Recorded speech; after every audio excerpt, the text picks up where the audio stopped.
Hello and welcome back to Locator Gaming. I'm continuing on with my playthrough of Stars of Akarios.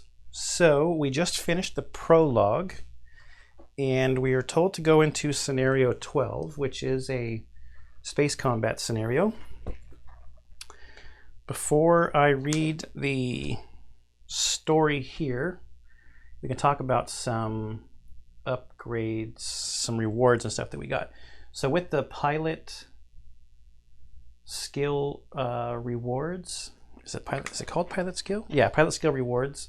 I was able to get another +1 for Violet Ray here, and for Enver's in the Cheris, I was going the pilot up or the ship upgrade, so we got an extra shield on the Cheris now, so it's 5 shield and 4 hull. And for Starla up there, we were able to take out a -1 from the modifier deck, so we removed that from the deck. And I have the co-pilot here in Enver's setup for now. I seem to find myself with an enemy right in front of me a lot, so the co-pilot here gives a shot at least. It's a 1-die shot instead of a 2-die. I mean, I guess you could do 1 die for the basic shot too, but that also might help rotate, or give a second rotate to set up a long shot. So we'll try it there. We can always move it around. Okay, scenario 12. So we had to return the Draconian system deck to the box, lower the Sparrow supply by 1, then get out the Virtus system deck and reveal sector 3.2. Oh wait, I have it right here.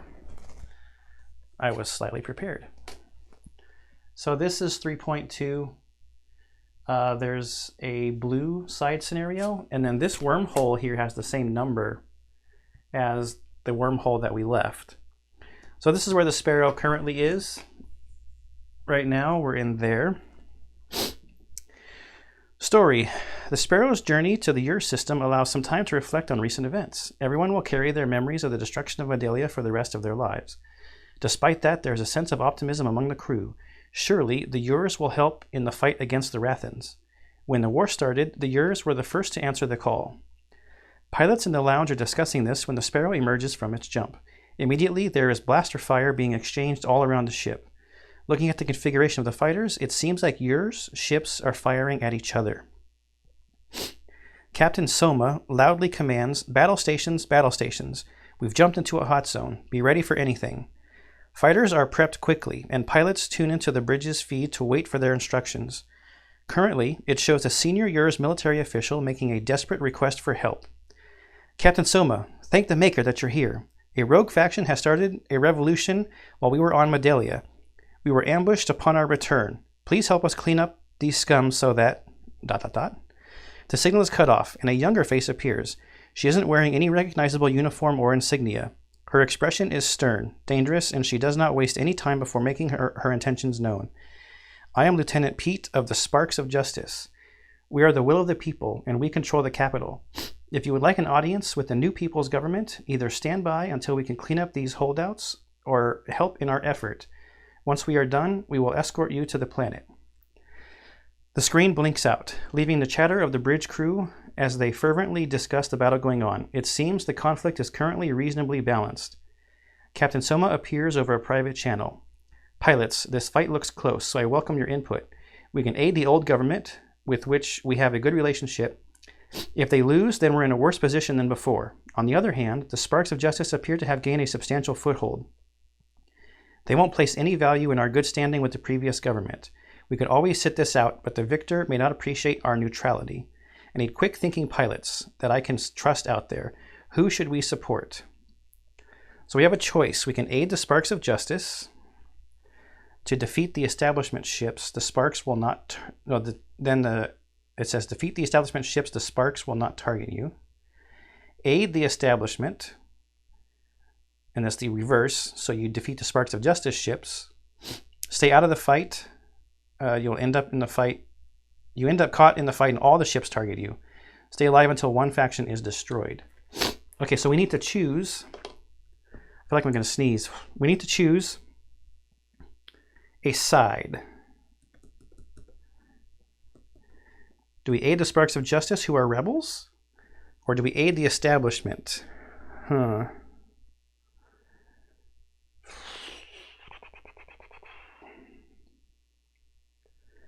This is a tough choice. I like the sounds of the Spark of Justice, but I also think that as a military ship, our government would probably, it sounds like our government is still aligned with the old government, but that sounds like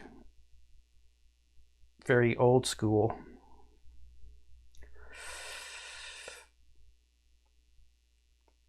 What did the young person say?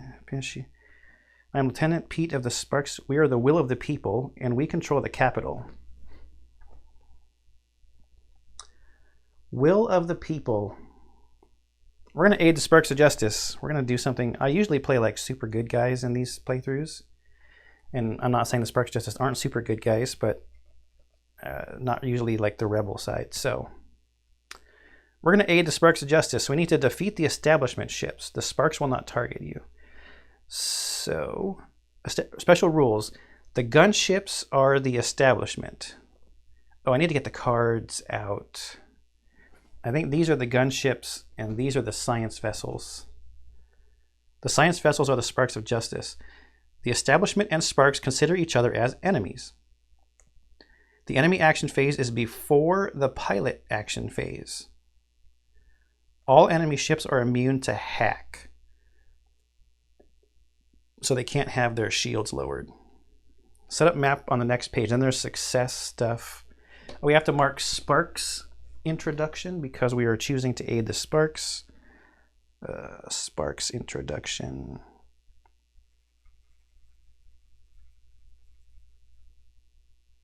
I wonder if this is going to be harder because we're helping the quote-unquote rebel side, I guess. They're rebels. Okay, so the setup is done. The rest of this is success or failure reading. And these 4 things are for the science vessels. Everybody is a elite ship here. And these 2 will be like that. All right, I'm gonna get the cards out and get all their health and shields and stuff set up. I gotta get their AR cards out, and then I will be right back. Okay, I'm back. So I got their cards set out here. So the science vessels, so these are all elite, so these are pretty hefty. 6 hull, 8 shields, 3 attack, immune to slow and pierce on the Sparks, but those are our teammates for this particular fight, sort of. And then the gunships are 10 and 10 with 5 attack, immune to stun and pierce. So our EMP blast is basically useless for its effect. And the 1 damage is whatever. My plan here is I'm gonna run to this side of the board and let the science vessels fight for a while to knock down some of the stuff on the gunships. But all the enemies get to go first. So we need to shuffle. And they get to go first. It's a special rule on this one. It said the enemy phase is before the pilot phase this time. And your science vessels are a 4 initiative. The gunships are an 8 initiative. So the science vessels will go first. Okay. And of course, well, they're not going to be close enough anyway. Well, maybe it's good this one came out now. They had a stun effect. Well, I'm glad they're not our enemies. Okay, wow. This is bad. 1, 2, 3. Oh, the Cheris is going to get hit by this. It's a hull breach. Probably. What's their base damage? Base damage is 5. Oh boy. Okay, so we'll deal with that in a second. All right, all the gunships. They won't target us straight ahead, I guess. Can they shoot? Range of 3? No. So he'll move. Boom, boom. Number 2. 1, 2, 3, 4, 5, 6, 7, 8, 9, 10. 1, 2, 3, 4, 5, 6, 7, 8, 9, 10, 11. It doesn't need to rotate again. Can't shoot. We'll move like that. 3. Doesn't really need to rotate. Boom, boom, but probably can rotate now based on that. And we'll go boom, boom, and rotate. But too far away to do any shooting. Okay, the gunships. Nobody's in their targeting area. Doesn't need to rotate because we'll get here, and then this pattern does put the Cheris into its thing. So base of 5 plus 0. We gotta shuffle this modifier deck.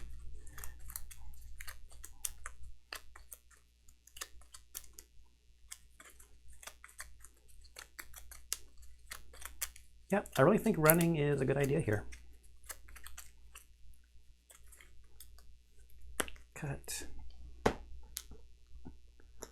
+1 is 6. I do not want the hull breach, so we are just going to lose something. I think we'll lose so this hull breach here, if we take hull damage, we will be forever bleeding off hull until we repair. So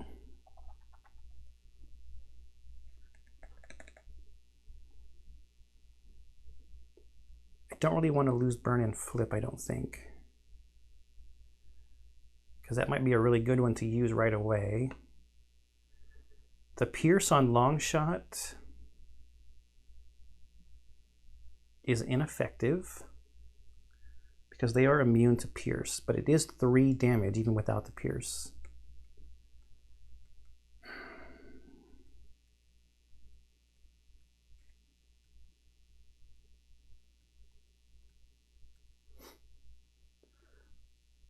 No, you know what?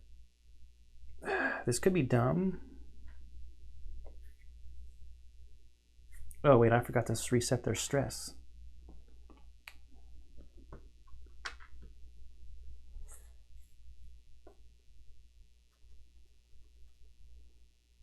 Wow, this is a tough choice right at the very beginning here. Do I...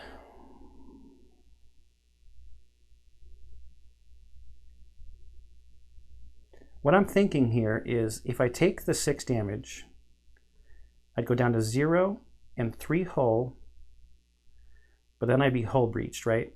So at the start of my turn, I would go down to 2. I could burn and flip.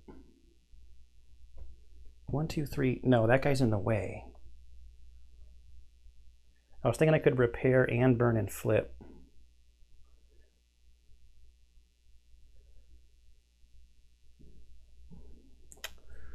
And I'll just get rid of burn and flip. That's a bummer, to avoid all the damage. All right, so then number 2, well, what else do we got here? Didn't need to rotate, moved and shot. Okay, this guy here, shooting, hits nobody.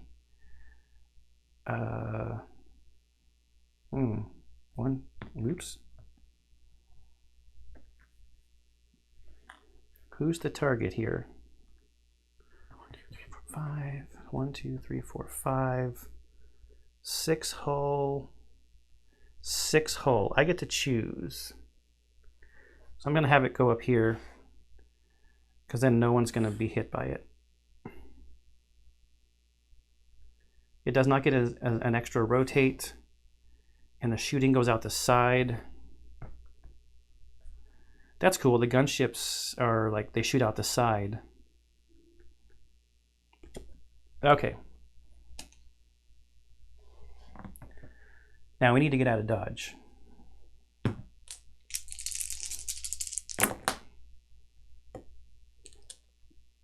Three pew-pews.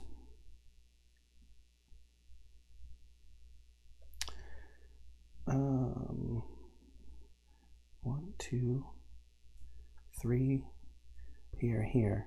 Oh, I actually like flank for this.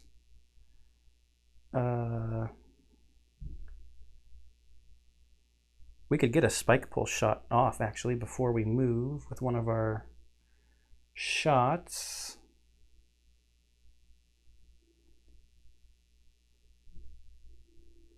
I'm okay with that. Okay, we got a ton of movement here for Enver in the Cheris, which is fine. It's fine.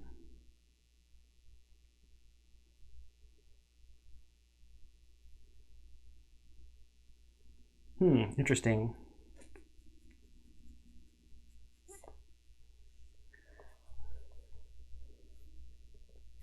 I said all that about moving a lot, and then now I'm actually contemplating, because I have that rotate, I need more. I'm going to take a stress and re-roll these movement dice. Stress and 2 movement.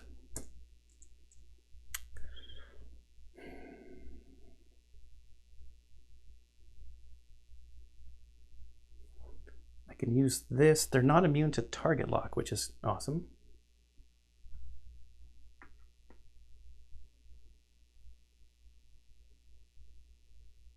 They're also not immune to radar jam. All right, we'll see what we can do with that. I would have liked another shot there. Would have liked another shot there.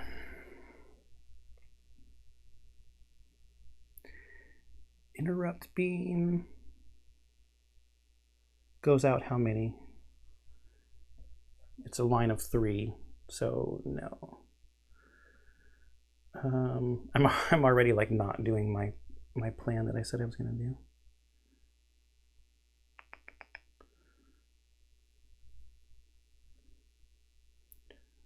Well, let's see. If I went boom, boom. No, moving 3 is right on top of him.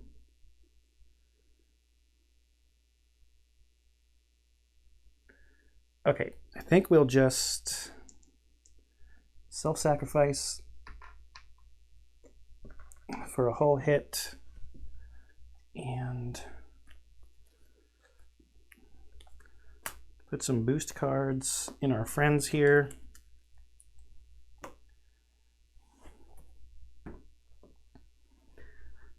And then, if I do, whoops, that was a wild. If I do this, I'm going to target lock this guy, number 1.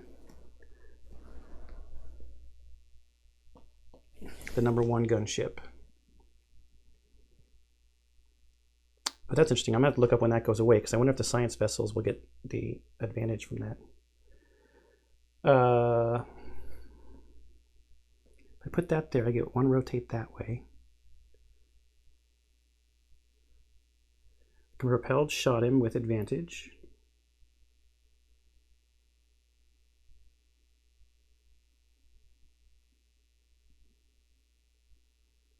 I could long shot also with the stress die and then rotate and move.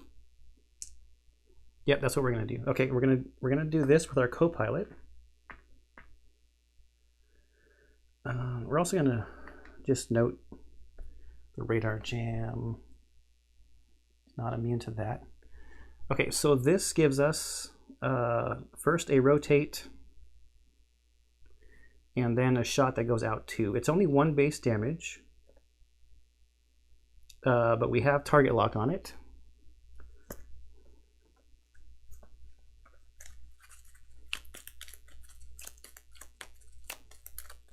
So like a +1 would be nice here. ×2's not really what I'm looking for here.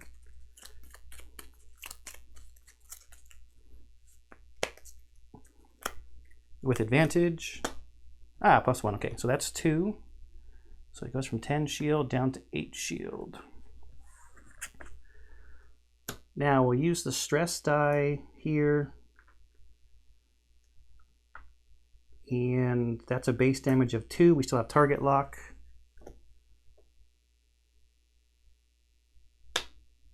It's a good thing. So +1, so that's 3. Pierce doesn't do anything. So 8 down to 5. And we have to shuffle because the miss came out, even though it wasn't used.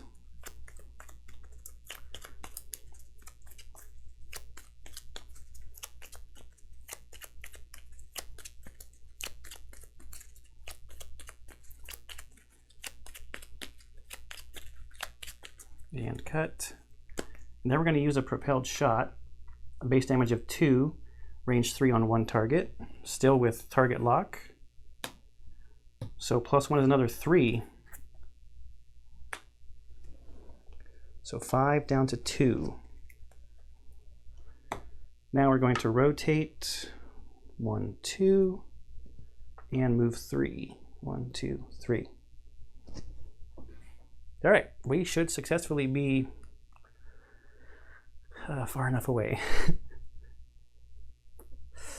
All right, so can we be equally as clever anywhere else? I doubt it.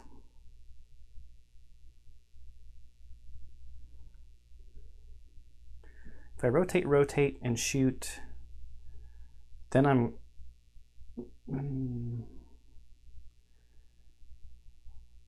then how do I get away, right?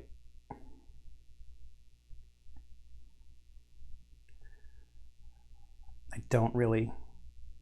I mean, I could spike pulse.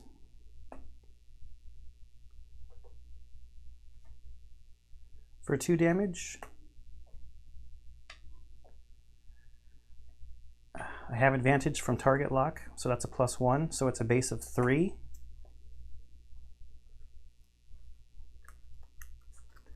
And then I think we just leave.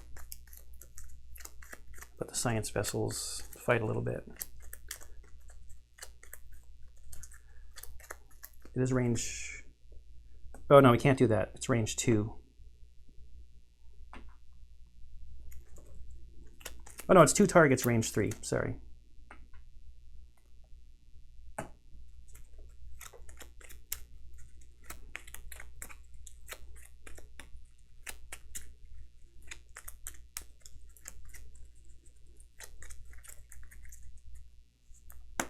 All right, just target locked, so we have advantage. So it's a base of 3, still 3 with that 0. He's down to 9 hull points.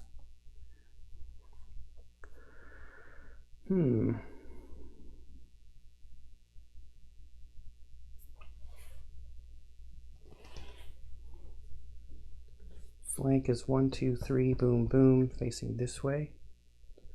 Or 1, 2, 3, boom, boom, right where that science vessel is. So I could...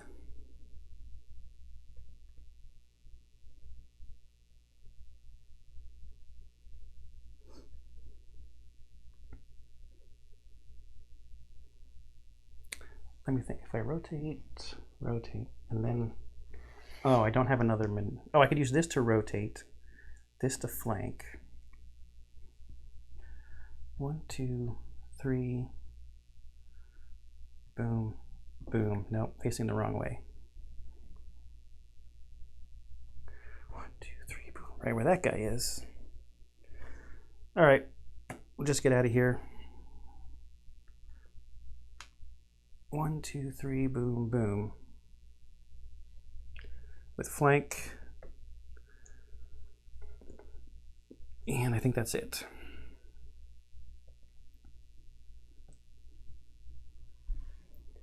And you could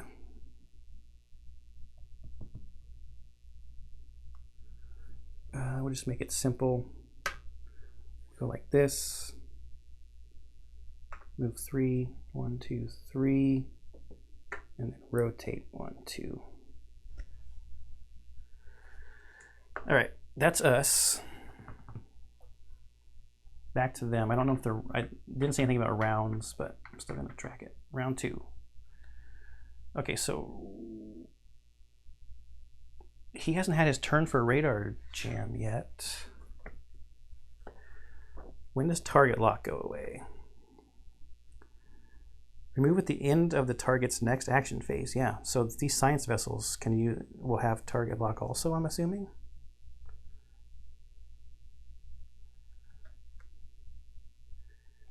I don't know how that works. I'm assuming there are like our allies on this mission. It's for sure radar jammed, and it still has target lock on it. I just don't know if the science vessels are going to get the benefit. Holy cow. Oh, this is the exact same card, except they're going the other. They're flying the other side instead of that side. Okay, the science vessels. Bunch of movement and a turn, and then a nice big attack. So we start with number 1. If he rotates, it's about the same, so he's not going to rotate. If he shoots, it's 1, 2, 3. So no. 1, 2, 3, 4. 1, 2, 3, 4. And turn like this. Then he gets a rotate. Boom. And he gets a shot at +1.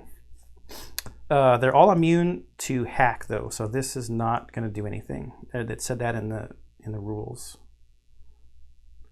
Okay, so it's at a +1. Their base attack is only 3, so it's starting at 4, 0, and that's number 2. So down to 6. All right, number 2 does not need to rotate. I guess 1, 2, 3, 4 would rotate like this, but then goes boom, boom,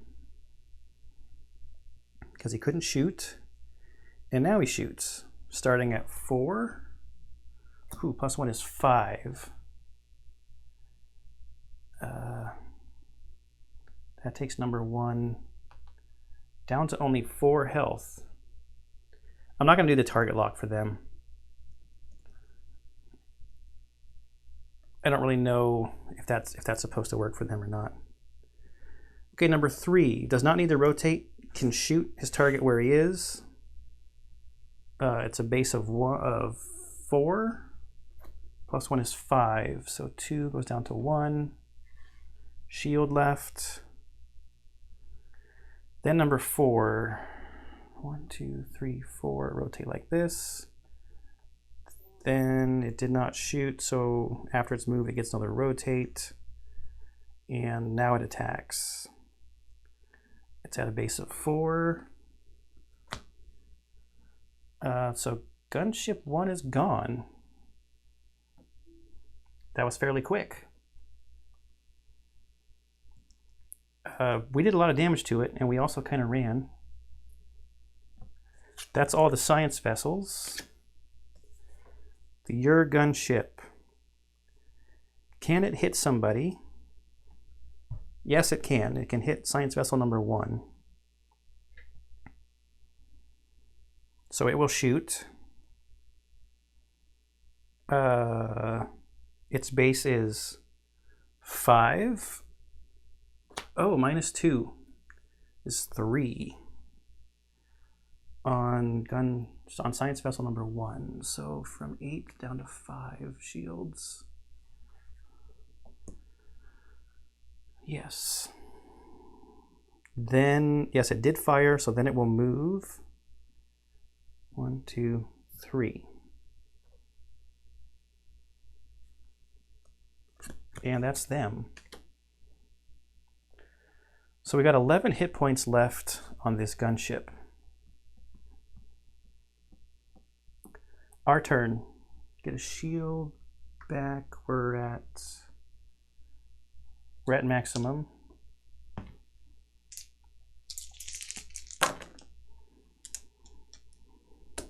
I'm not too worried about this fight now, actually, at this point.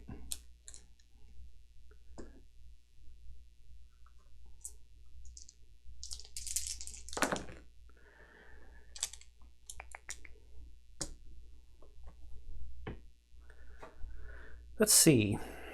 What can we contribute here? Invictus. Violet Ray. Take a stress to rotate. And we will do a... let's see, target. Let's target lock on number 2. Not immune to that. We will exploit because we have advantage from the target lock.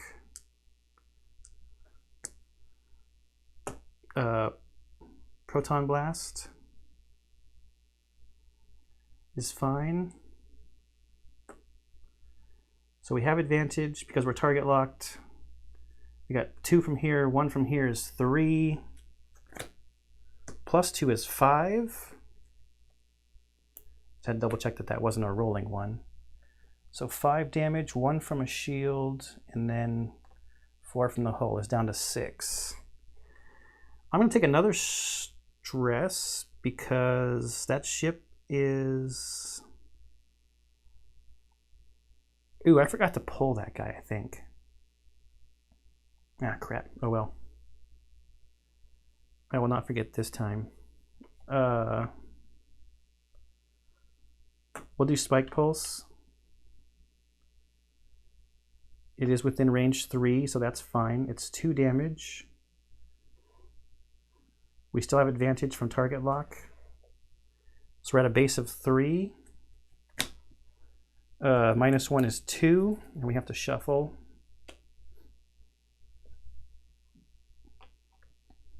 We got to pull it 1 in towards us also because they're not immune to pull. It's not pull, it's push. It's push. Right? Oh man, that symbol. Nope, it is pull. All right, I'm not going to worry about reshuffling that because I might not have to even worry about it.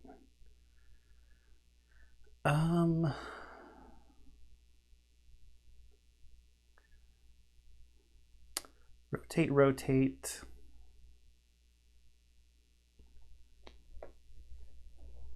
And let's see, if I rotate 1, facing this way, I would go boom, boom if I did the thingy.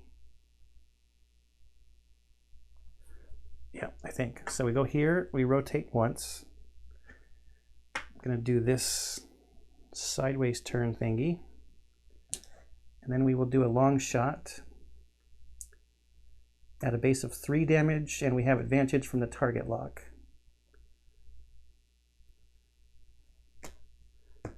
So 4 damage. And that's all of its hull.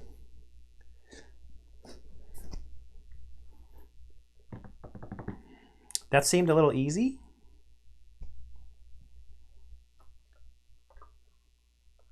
I wonder if I've chosen the wrong side. Or maybe this was just, it was supposed to be easy as a intro. Okay, let's see. We marked Spark's introduction. Success. I mean, that was like not even 2 full turns, right?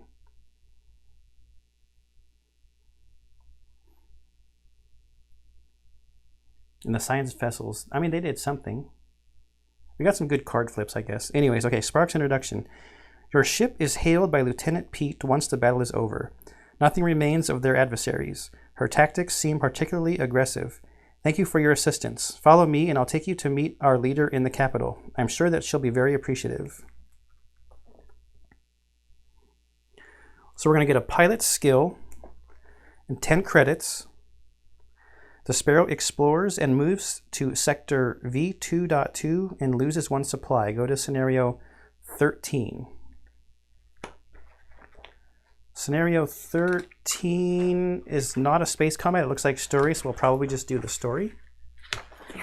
But let's look at some rewards here. And I just remembered that I forgot to mark the trauma that we got at the end of the prologue. So do we get rid of...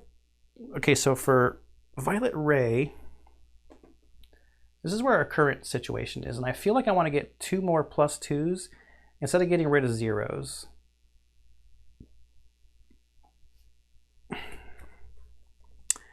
Getting rid of cards makes the deck more kind of efficient to get those boost cards out that we're getting from self-sacrifice, but it also has a chance of bringing misses out. I guess the +2s are rolling, so that also has a chance of bringing the misses out also because you're drawing another card. But then you just don't choose that stack if you have advantage, I guess. So do I want the potential for spiky damage with the +2s or a more consistent deck? I think I'm going to go with the +2s. And I guess there's no reason I can't do the get rid of the 2 zeros next either. Right? I don't know if you can backtrack on this chart. That's interesting. Question.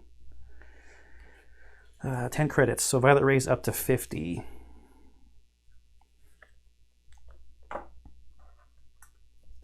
Enver. Enver's going to be able to get rid of the -2 from his deck. I'm going to give him a trauma and 10 credits. So Enver's up to 60 credits because I think Enver might have gotten some credits on a space, on a world exploration. Now there's the -2. Just do, oop, it's stuck to the +2.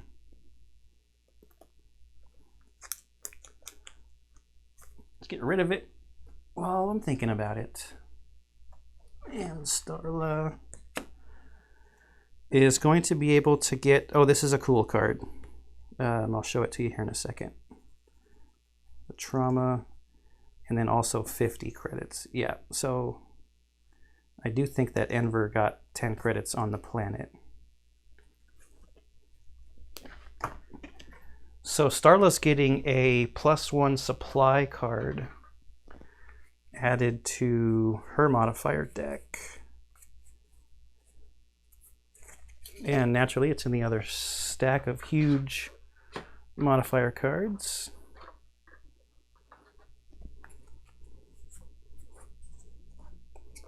I think somebody else got one of those too. I think Enver got one. Yeah, Enver got one. That was the first one to get. The first modifier card. I like this because, especially for Starla, because she can get some EMP blasts back if that card comes up, right? All right, so now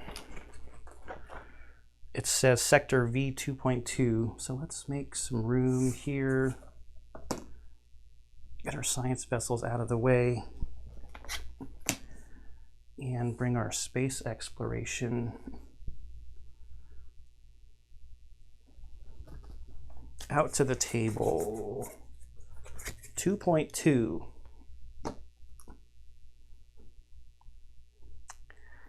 Lose a supply, so we're down to 2 supply.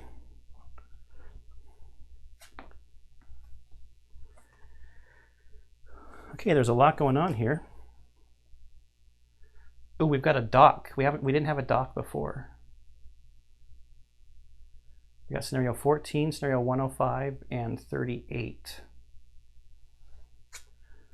on card 202, and the Sparrow is supposed to fly there. No, I don't want to make it look like it flew over there backwards. There we go. Go to 13.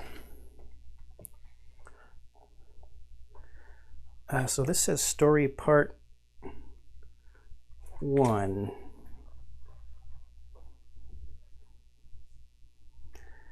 All right.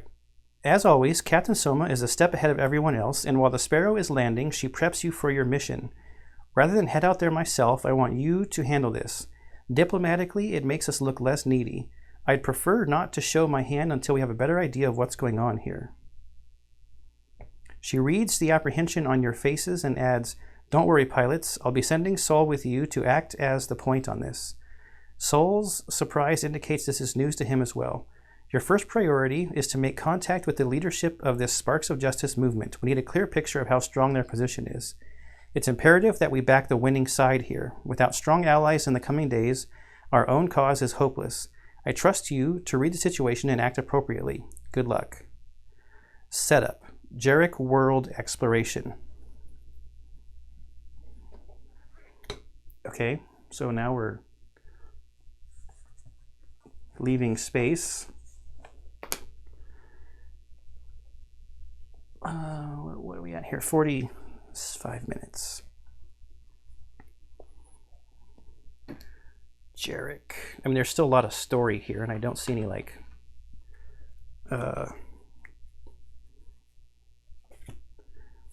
choice thingies.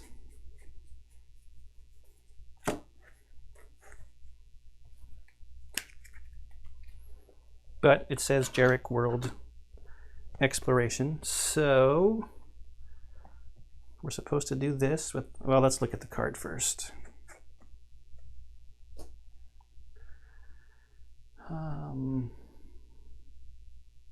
It says stop and read 70, but we're not like at a thing that has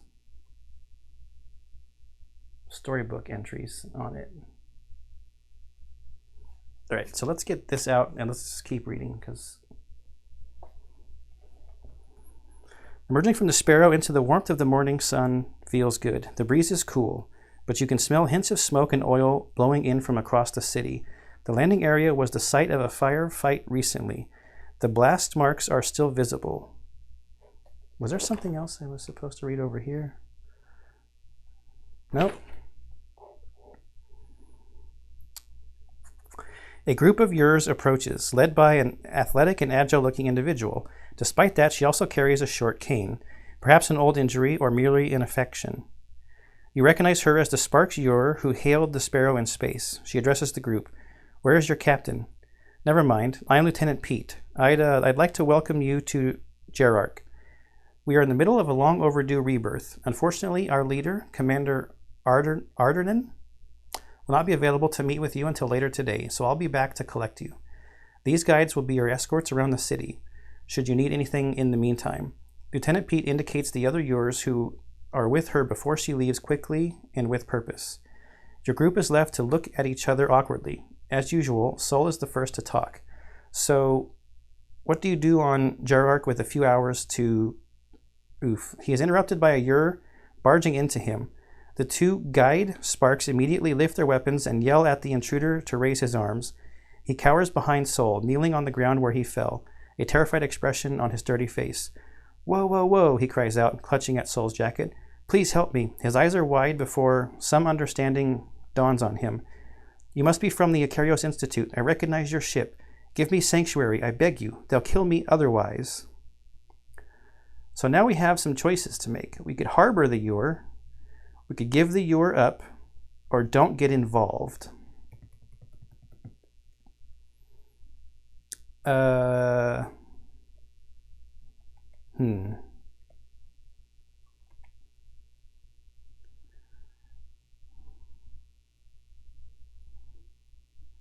What did the captain say? "Rather than diplomatically makes us needy, I prefer not to show my hand until we have a better idea of what's going on here." I might say don't get involved this time.